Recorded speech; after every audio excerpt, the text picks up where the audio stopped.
The desert wind kicked up red dust as the road to the town of Dry Hollow came into view.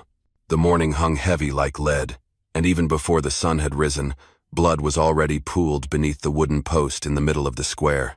A girl was tied with her hands behind her back, hanging upside down from the pole, her blood dripping into the dust. A crude sign on an old board read, "Witch. Stole medicine." The townspeople walked by in silence, as if it were just another morning. Only one man stopped. Harlan Creed, a rancher who lived alone out in Coyote Valley, pulled his hat low over his brow and stared at the body swaying in the wind. Her skin was dark brown, a bruise blooming across one cheek, her eyes half open. There was no pleading in them, no fear, only defiance. Harlan said nothing. He turned away and stepped into the general store to buy salt, a knife, and lamp oil. The storekeeper growled, "Stay out of that mess, Creed." Harlan nodded, paid, and walked back to his black horse waiting outside. But as he passed the girl, their eyes met purely by chance. That looked like an old memory jolting back to life. The same eyes that had kept him awake for years. He walked faster, but his thoughts were uneasy. That night, the fire burned low in his lonely tent. Harlan could not sleep. The sound of rope tightening against the girl's skin haunted his mind. Near dawn, he got up and tied a rope to his saddle, and he took a knife.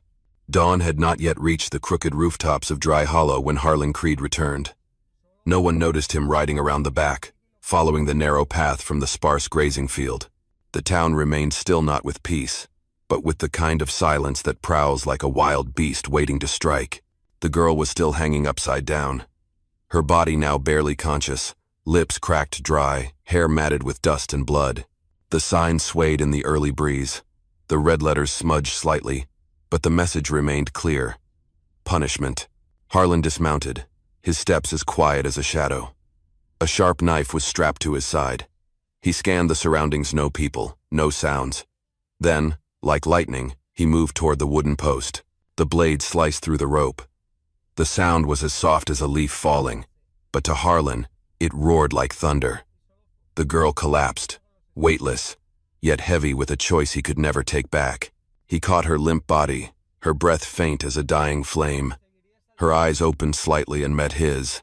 Still that same gaze, resilient, not begging for mercy. Then a dog barked, sharp and sudden, from behind the blacksmith's forge. Harlan did not wait. He hoisted her onto Midnight's back, galloped through the wild grass, and disappeared into the cactus thickets like wind. No one followed yet. By the time they reached Coyote Valley, the sun had just begun to pour fire over the parched fields. He laid her down on a blanket inside the old cabin, lit a fire, boiled water, cleaned the blood, and washed her wounds. He did not know her name. He did not know why he was doing this. All he knew was that this time, he could not turn away. Outside, the wind began to shift, a sign that something was coming. Night came early on the high plains. Wind howled through the rock crevices, carrying the scent of burnt grass and old ashes. Harlan sat on the porch, his gun laid across his thigh, staring blankly toward the darkening horizon. Inside, the girl was still burning with fever. Each breath she took struck his chest like a blow, because it reminded him of another figure long ago, trembling through a fever. He had lit the fire and boiled the water then, too. His daughter. She had not survived. The flickering firelight cast shadows on the girl's face, beautiful, determined. Her wrists still bore marks from the ropes, her legs swollen from being hung too long. He did not ask anything, just poured more water into the tin cup and set it near her. Then he stepped outside. He could not bear the sound of her weak breathing any longer. A few miles away, at the bend where the wind turned back, 3 riders moved silently under the pale moon. They did not sing, did not call out. They kept quiet, the kind of quiet that belongs to hunters of men. One of them spat into the dirt. "That Creed bastard is hiding the girl. Bet on it."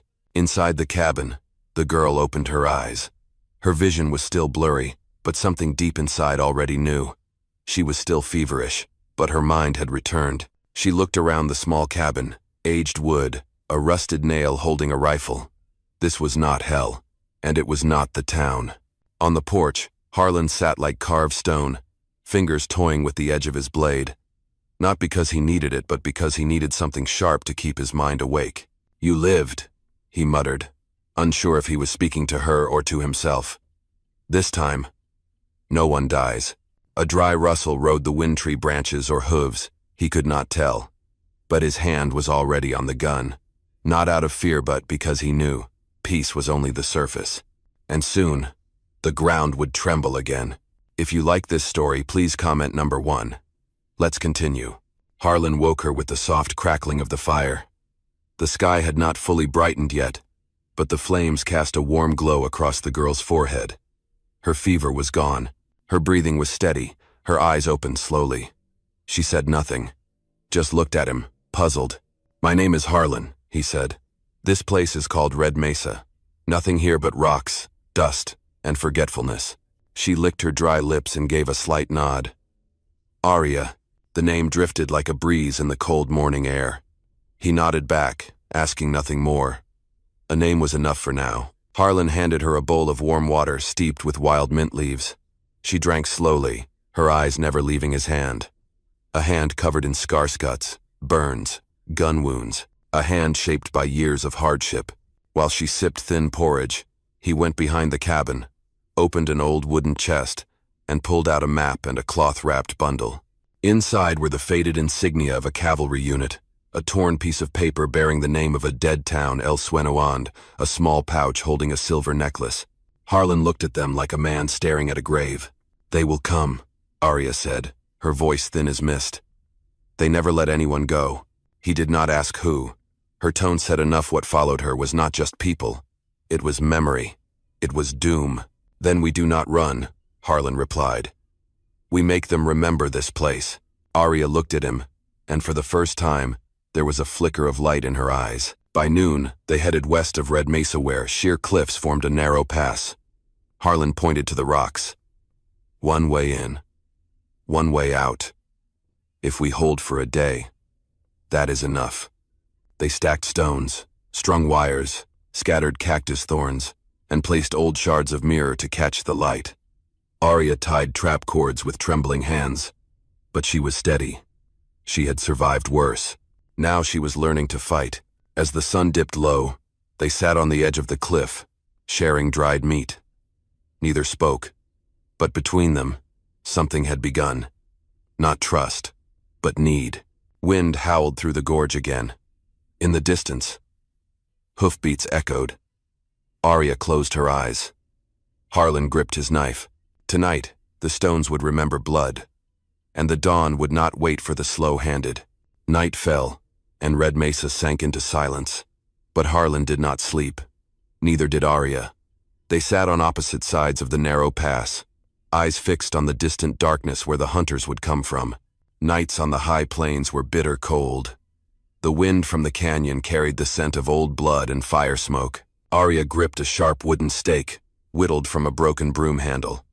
"Are you not afraid?" she asked. "Of course I am," Harlan replied, his voice flat as the earth. "But fear does not save anyone. It only makes your hands slow." The sound of hoofbeats echoed faint, then clearer. 3 horses. A voice hissed through clenched teeth. "I see smoke," Harlan signaled. They crouched behind a rocky ledge. The wind died. The whole world seemed to hold its breath. Then, footsteps. Cautious. Searching. As the first man stepped into the pass, his boot caught a wire, and a cascade of stones fell from above. He screamed in shock. The other 2 drew their guns just as Harlan fired the first shot. Gunfire cracked through the canyon. Sparks lit the dark, then vanished. One man dropped instantly. The last tried to flee, but Aria was already in his path, holding a shard of mirror that flashed light into his eyes. He staggered. Harlan stepped in behind and knocked him out with the butt of his rifle. When the quiet returned, Harlan looked at Aria. She stood there, blood streaking her cheek, hands still trembling, but her eyes did not blink. "Did you kill?" he asked. "No," she said. "Good. No need to yet." They buried the dead one beside the canyon wall. The other 2 were tied up and left at the pass. Harlan used charcoal to write a message on the rock. "If you want to live, do not come looking for me." Aria looked at the words, then looked at him. They would still come, Harlan nodded. "And I will still be waiting." The sun rose slowly over Red Mesa, casting pale golden light onto the cracked stone ledges. Arya sat on the porch, holding a damp cloth, carefully wiping blood from her weapon. Harlan said nothing. He simply watched the footprints left behind, a silent record of the hunt. "They will come back with more," Arya said, her voice tired but not weak. Harlan answered with a nod of his chin toward the south, where the dry valley lay still and waiting. "We could lead them that way. Narrow pass, easier to ambush." Arya shook her head. "Do you want to keep killing?" Harlan looked at her. His eyes did not speak of killing. They spoke of this: no more hanging bodies.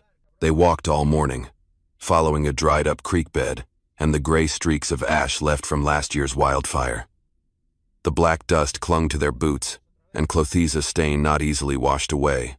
At the heart of the valley stood a half-burned wooden cross, leaning into the earth. Arya stopped. "They used to hang people here," she said, touching the charred wood. "I know," Harlan replied. "I saw it once and walked away." Arya turned to him. "And now I stand." They built a lookout post from stone and dry wood. From there, they could see every road into the valley. Arya scattered powdered herbs and roots along the path signals, for those who knew how to read them. Harlan stacked firewood in the shape of a cross if discovered. The fire would be their final warning. By late afternoon, the wind rose hard, carrying the sound of hoofbeats. They were coming. This time there were 5. Leading them was a man with a red scarf, a broken nose, and one crooked eye. Behind him were the 2 Harlan had knocked out, now hunting him again. They stopped about 200 steps from the post. No words were spoken, only hands tightening on gun grips.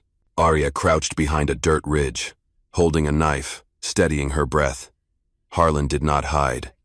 He stepped forward, slowly, as if he had nothing left to lose.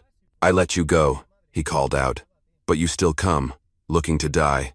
The man in the red scarf sneered. "We came for the little savage's head." Arya stepped into view. "Come get it." In that brief moment, the wind tangled her hair, and the old ashes rose like ghosts.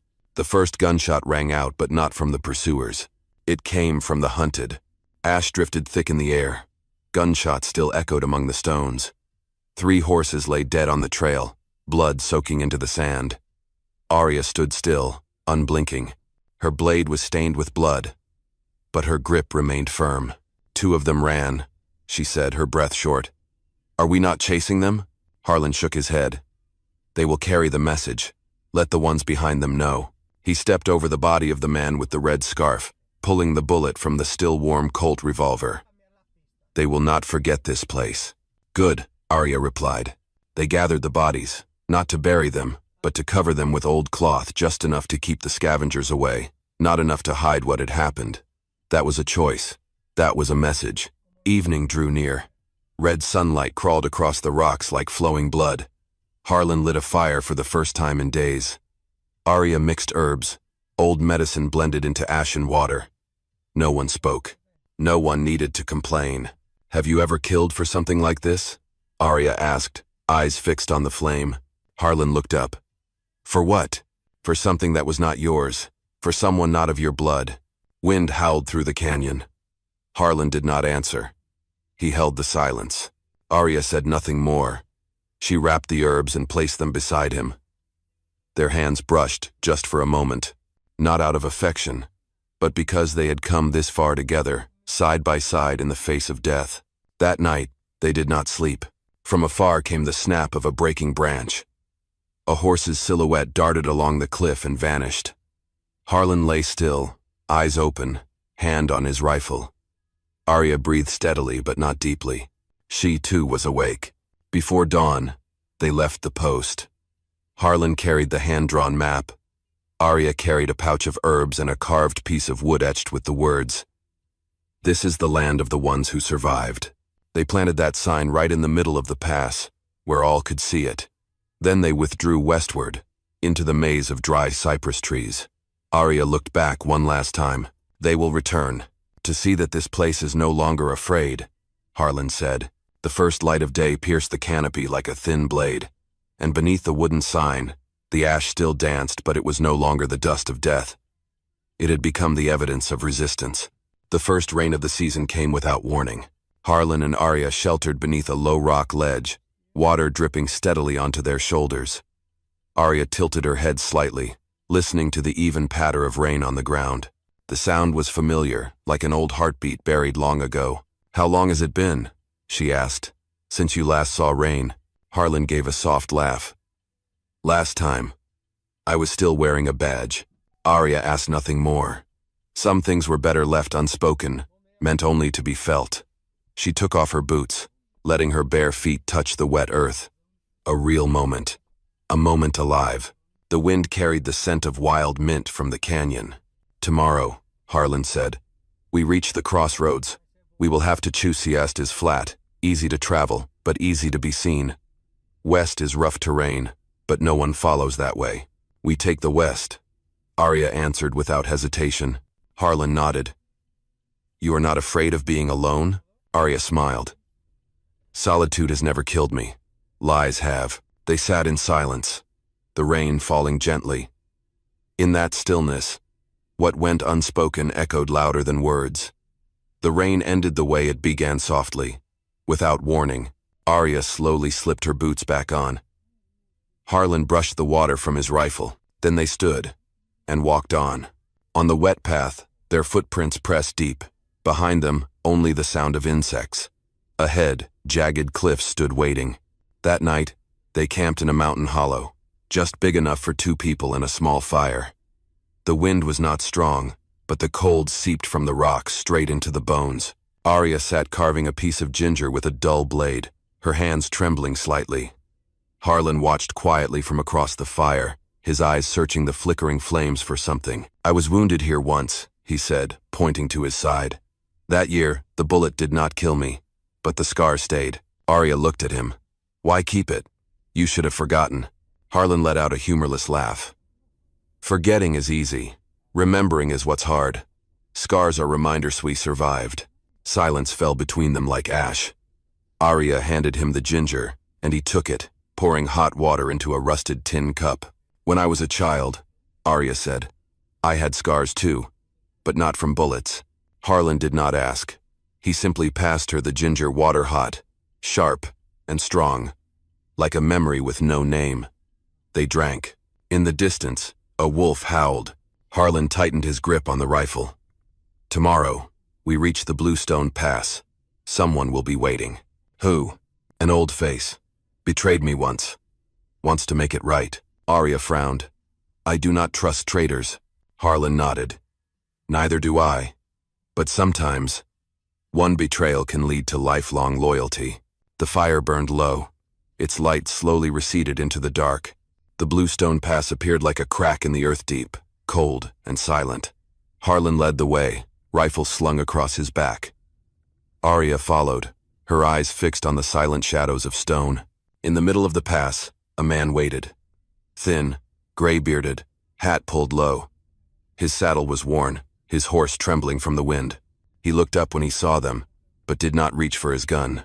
"Cassidy," Harlan said, not as a greeting, but as a judgment. Cassidy gave a small nod. "I do not ask for forgiveness, just for one chance to be right." Arya's hand tightened around the knife at her side. "Why should we trust you?" Cassidy looked at her. "Because I once hung someone like you. And I still have not slept right since." Wind howled through the cliffs. For a moment, no one spoke. Harlan stepped closer. "Talk. Where are they?" Cassidy pointed south. "By the old outpost. 3 of them. One is Glenth, one who burned the Apache village that year." Arya froze. That name was not just a man. It was an entire nightmare. "I want to go with you," Cassidy said, "to finish what I started." Harlan stared at him for a long time. Then he nodded. That night, the 3 of them sat around another fire this time. No one spoke. Arya looked up at the sky, stars scattered like scars that would never heal. Harlan sharpened his knife. Cassidy slept, holding his old rifle like a man cradling his past. Before sleep came, Arya spoke softly, not sure to whom. "Tomorrow, if we die, at least it will be for something worth believing in." Harlan said nothing. He just reached into his coat and pulled out an old Itima leather cord with a silver ring tied to the end. He placed it between them. "It belonged to the last person I could not save." Arya asked no questions. She only nodded. The wind blew gently.